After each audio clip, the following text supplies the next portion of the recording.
కరీంనగర్ జిల్లా మానకొండూరు మండలం కార్పొరేషన్ 7వ డివిజన్ సదాశివపల్లిలో పోలీసులు కార్డన్ సర్చ్ నిర్వహించారు. ఇంటింటా తనిఖీలు చేపట్టిన పోలీసులు గ్రామ ప్రజలకు నేరాల నియంత్రణ, సైబర్ భద్రత, మత్తు పదార్థాల నివారణపై అవగాహన కల్పించారు. ఈ సందర్భంగా డీసీపీ వెంకటరమణ మాట్లాడుతూ నేరాల నియంత్రణకు ప్రజల సహకారం ఎంతో అవసరమన్నారు. యువత చెడు వ్యసనాలు, గంజాయి మత్తు పదార్థాలకు దూరంగా ఉండాలని సూచించారు.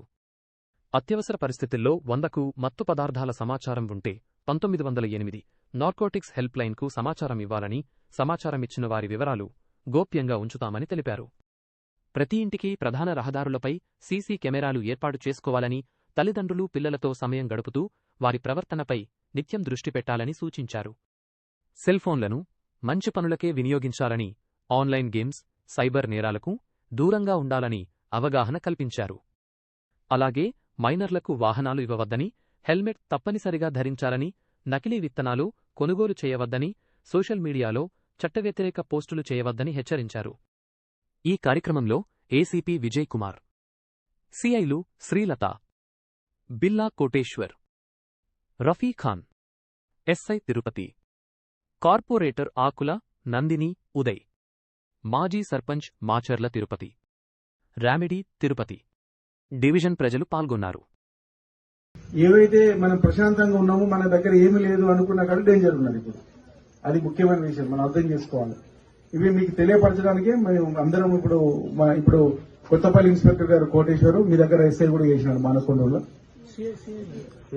లేదంటే మేము పెళ్లి బట్టలతో సహా అన్ని కొనుక్కున్నాం మేడం. కొనుక్కున్న తర్వాత పాత ఎప్పటికో ఫోటోలు పెట్టుకుని ప్రార్థన చేసి పెళ్లి కొడుకు పంపింది మేడం. పెళ్లి ఆగిపోయింది మేడం అని చెప్తున్నారు. సో మీ పిల్లలు ఎవరితో మాట్లాడుతున్నారు అనేది మీరు చెక్ చేయండి. మీరు రాత్రి వాళ్ళు పని చేసేది పిల్లల కోసమే కాబట్టి వాళ్ళకి ఎలాంటి కష్టాలు ఉన్నాయో చెక్ చేసి. ఒక విషయం చెప్తా, మీకు మంచి విషయాలు చెప్తా. ఇద్దరు డాక్టర్స్ ఒక బిడ్డను పెద్ద డాక్టర్ని చేసిండు. మా కష్టపడి డాక్టర్ని చేసిండు. బిడ్డ డాక్టర్ అయినప్పుడు అల్లుడు ఎవరు కావాలి? వెల్కమ్ చెప్తున్నారు సార్. కూర్చోము సార్, లేట్ అయింది సార్, దయచేసి ఏమనుకోవద్దు. మా కోర్సు కూడా కొంచెం లేట్. ఊరికే అవతల వ్యక్తి 4 మాటలు చెప్పగానే పడిపోతున్నారు ప్రేమ పేరిట. మీరు ఊర్లో కూడా చాలా విషయాలు వింటూ ఉంటారు, చాలా విషయాలు చూస్తుంటారు, కానీ తల్లిదండ్రులకు చెప్పాలంటే భయపడతారు. కానీ ఒక ఊరి పెద్దగా ఎవరైనా ఉంటే దయచేసి వాళ్ళ తల్లిదండ్రులకు చెప్పండి. వాళ్ళు స్టార్టింగ్ స్థాయిలోనే వాళ్ళు అరికట్టుకుంటారు. అర్థమవుతుందా? కూడా క్రియేట్ చేస్తున్నాం. సో అంత క్రియేటివిటీ ఉన్నప్పుడు మన డ్రెస్ ఉన్నది లేనట్టుగా, లేనిది ఉన్నట్టుగా క్రియేట్ చేయడం ఎంతసేపు? అదొక్కసారి ఆలోచించండి. మనం క్రియేట్ చేస్తున్నాం, పిల్లలకు అలవాటు చేస్తున్నాం, పుట్టినప్పుతున్నాం. సో పిల్లలు మనల్ని ఫాలో అవుతున్నారు. కాబట్టి ఈ ఫొటోస్ తోటి చాలా ఇబ్బంది అవుతుంది. పిల్లలకు నేర్పించండి ఫోటో ఎక్కడ దిగాలి, ఎందుకు దిగాలి, దిగాల వద్ద ఈ సెన్స్ గురించి.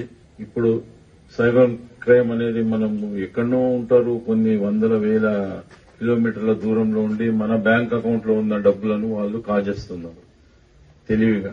మనం ఏదో చూసుకోకుండా ఒక ఓటీపీ చెప్పడము, ఇంకోటో మన పాస్వర్డ్ తెలుసుకొని వాళ్ళు మన అమౌంట్ ను దొంగతనంగా దొంగిలించడం జరుగుతుంది. సో ఇది అత్యంత ప్రమాదకరమైన స్థితిలో ఉన్నది. ప్రతి ఊర్లో మనకెందుకు అని మనం అనుకుంటే అది మన ఇంటి దాకా రావచ్చు. మన ఇంట్లో కూడా పిల్లలు చెడిపోయే అవకాశం ఉంటుంది. దీనిపై ఇలాంటి చెడు వ్యసనాలకు బానిస కాకుండా వీటిపైన మీకు అందరికీ అవగాహన ఉంటే మీరు మాకు సరైన సమయంలో సమాచారాన్ని అందజేస్తే మేము వచ్చి దానిపైన తగిన చర్య తీసుకుంటాము. వాయిస్తేనే మేము చేయగలుగుతాం. పోలీసు ఎంతమంది ఉంటారు?